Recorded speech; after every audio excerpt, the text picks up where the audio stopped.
আসসালামু আলাইকুম। চ্যানেলের সংবাদে আপনাদের সবাইকে আমন্ত্রণ জানাচ্ছি আমি আল আভি জাহান। বিস্তারিত সংবাদের শুরুতেই জানিয়ে দিচ্ছি সুপার ফ্রেশ ফর্টিফাইড সয়াবিন তেল সংবাদ শিরোনামগুলো।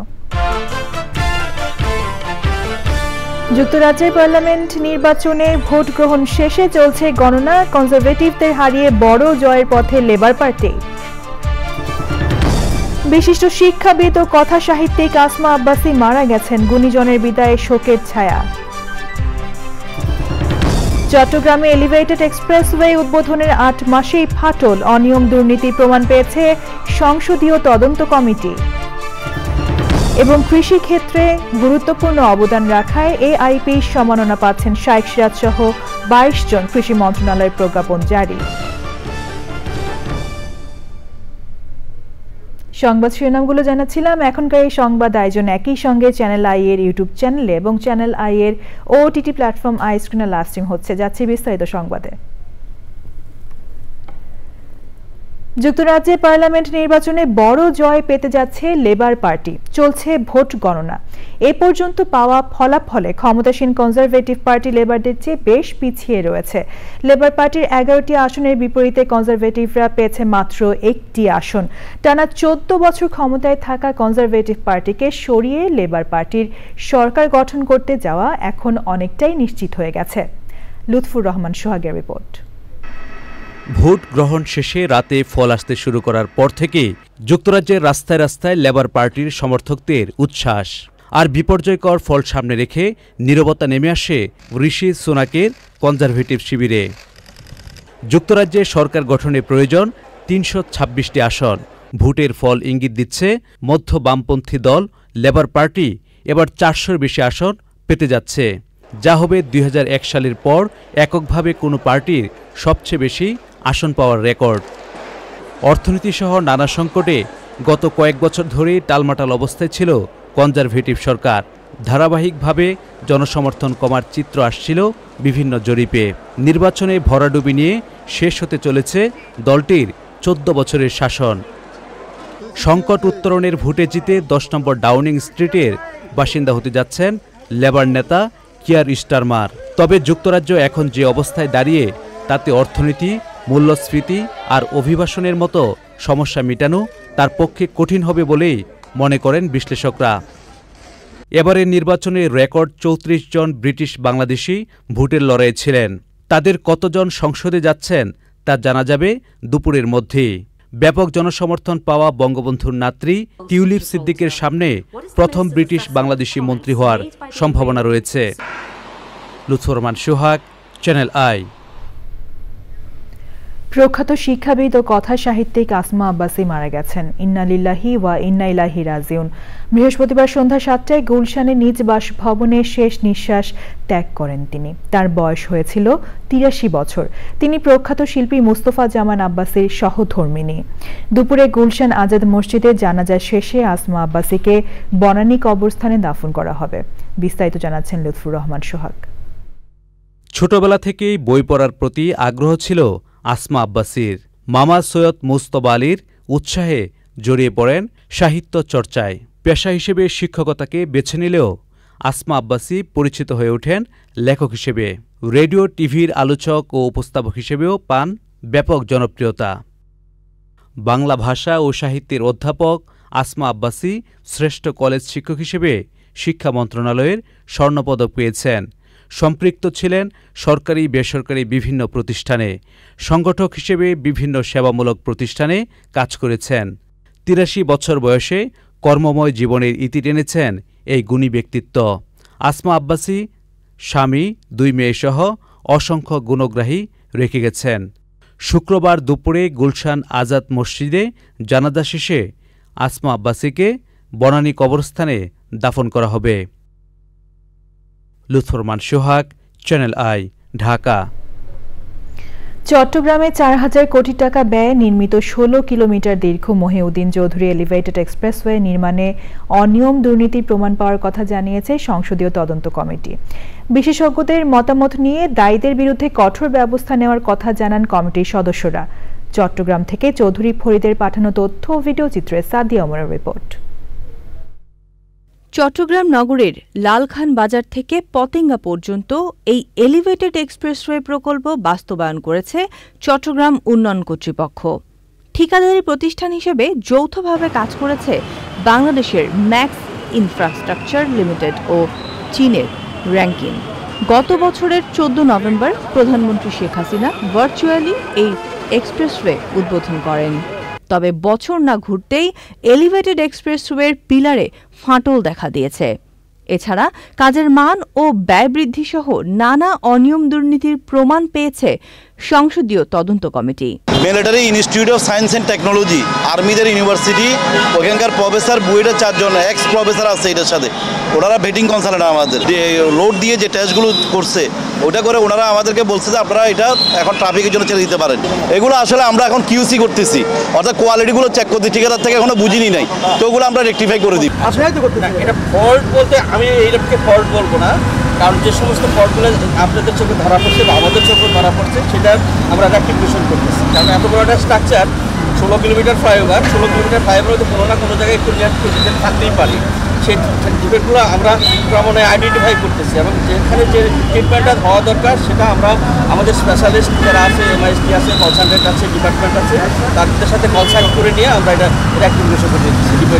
সংসদীয় কমিটির আহ্বায়ক এম এ লতিফ এমপির নেতৃত্বে 3 জন সাংসদ সহ 7 সদস্য বৃহস্পতিবার মহিউদ্দিন চৌধুরী এলিভেটেড এক্সপ্রেসওয়ে পিলারের ফাটল সহ বিভিন্ন ত্রুটি সরেজমিনে পরিদর্শন করেন। মহিউদ্দিন চাচার নামে তাকে সম্মানিত করা হয়েছে এই প্রজেক্টের মাধ্যমে, কিন্তু অসঙ্গতি বহু চোখে পড়েছে।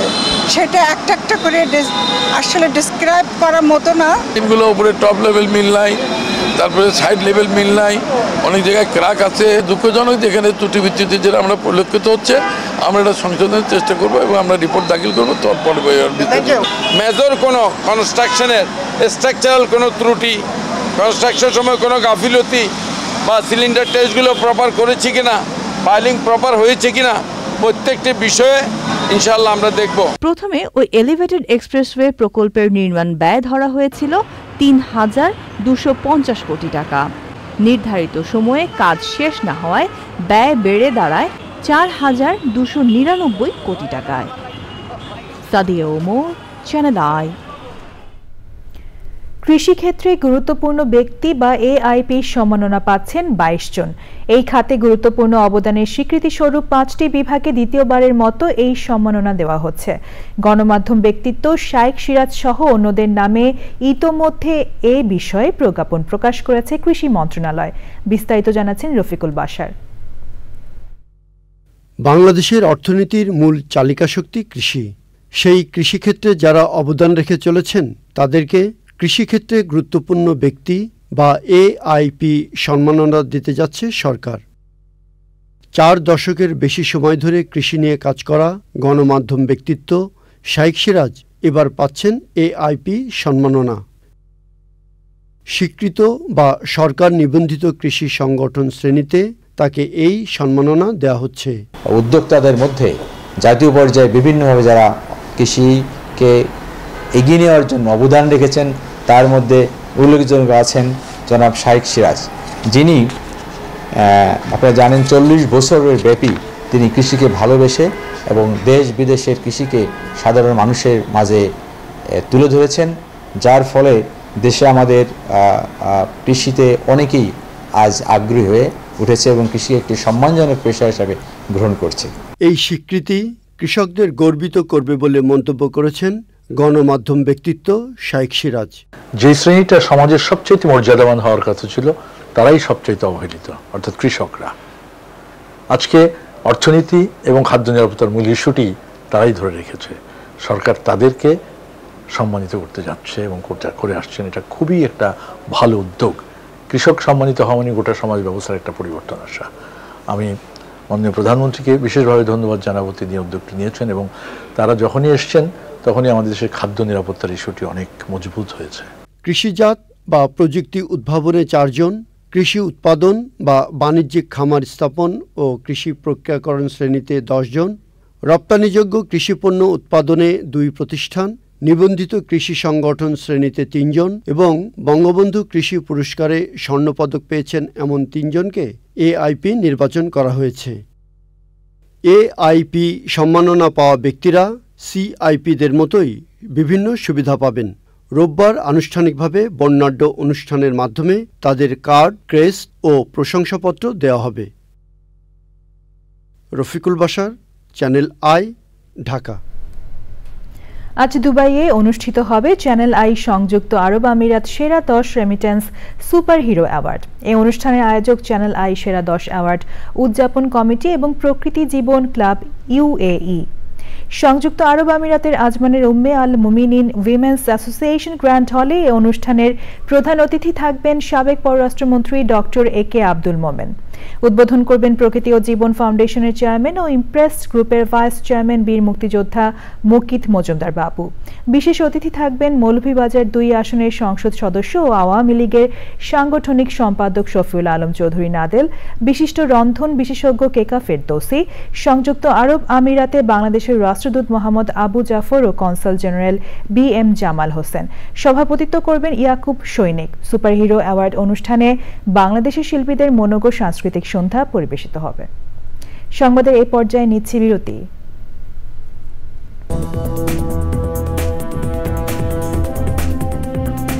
ফিরে এলাম বিরতির পর। এবার কৃষি সংবাদ।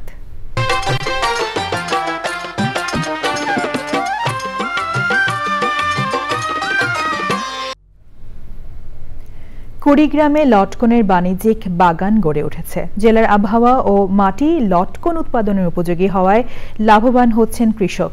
এ অঞ্চলে উৎপাদিত লটকন স্থানীয় চাহিদা মিটিয়ে দেশের বিভিন্ন অঞ্চলে সরবরাহ হচ্ছে। কুড়িগ্রাম থেকে শ্যামল ভৌমিকের পাঠানো তথ্য ও ভিডিও চিত্রে সুদীপ্তা মাহমুদের রিপোর্ট। কুড়িগ্রাম সদর উপজেলার কাঁঠালবাড়ি, মোগলবাসা, বেলগাছা ও রাজারহাট উপজেলার ছিনাই, বিদ্যানন্দ, চাকিরপশার, ফুলবাড়ি সহ জেলার বিভিন্ন এলাকায় লটকনের বাণিজ্যিক বাগান গড়ে উঠেছে। বেশিরভাগ বাগানই সুপারি বাগানের ভেতর ছায়াযুক্ত স্থানে। আমার বাগানের মধ্যে 120 থেকে 25টা গাছ আছে। কম পরিচর্যার মধ্যে আর কি ভালো ফসল উৎপাদন করা যায়। 2 লাখ টাকা বিক্রি করেছি। 200 গাছে আমি প্রতি বছরে 2.5-3 লক্ষ টাকা বিক্রি করতেছি। মৌসুম আসলে পাইকারের কাছে বিক্রি করি, এখন তারাই নিয়ে পরিচর্যা করে। পুষ্টিগুণ সম্পন্ন এ ফলের চাহিদা দিনে দিনে বাড়ছে। স্থানীয় বাজারে প্রতি কেজি লটকনের দাম 55 থেকে 60 টাকা। আমরা এখানে পাইকারি বিক্রি করতেছি 60 টাকা 65 টাকা দরে। অন্যান্য জেলা থেকে লোক এসেছে, এখান থেকে কিনে নিয়ে চট্টগ্রাম, যশোর, সিলেট, ঢাকায় এরা বিক্রি করতেছে। আমি যশোর কুড়িগ্রামে আসছি লটকন ফল কেনার জন্য। ফলটা সুস্বাদু ও মিষ্টি, দামও সাশ্রয় আছে। আমি যশোরে নিয়ে যাই, ওখান থেকে আমি বিভিন্ন জেলায় সাপ্লাই করি। চলতি মৌসুমে জেলায় 155 হেক্টর জমিতে লটকনের বাগান করা হয়েছে। আমরা কৃষি সম্প্রসারণ অধিদপ্তর বিভিন্ন প্রকল্পের আওতায় আমরা কৃষকদেরকে উদ্বুদ্ধ করছি এবং এই লটকনের বাগান আমরা স্থাপন করে দিচ্ছি, যাতে এই এলাকায় এই ফসলটি আরও ভালোভাবে হয় এবং এই এলাকার জনগণের আর্থসামাজিক অবস্থায় এটি ভূমিকা রাখে। জেলায় উৎপাদিত লটকন স্থানীয় চাহিদা মিটিয়ে ঢাকা, বগুড়া, সিরাজগঞ্জ, খুলনা, যশোর সহ দেশের বিভিন্ন অঞ্চলে যাচ্ছে। বিক্রি করা হচ্ছে লটকনের চারাও। Sudipta Mahmud, channel I. এখন দেখবেন প্রকৃতি সংবাদ।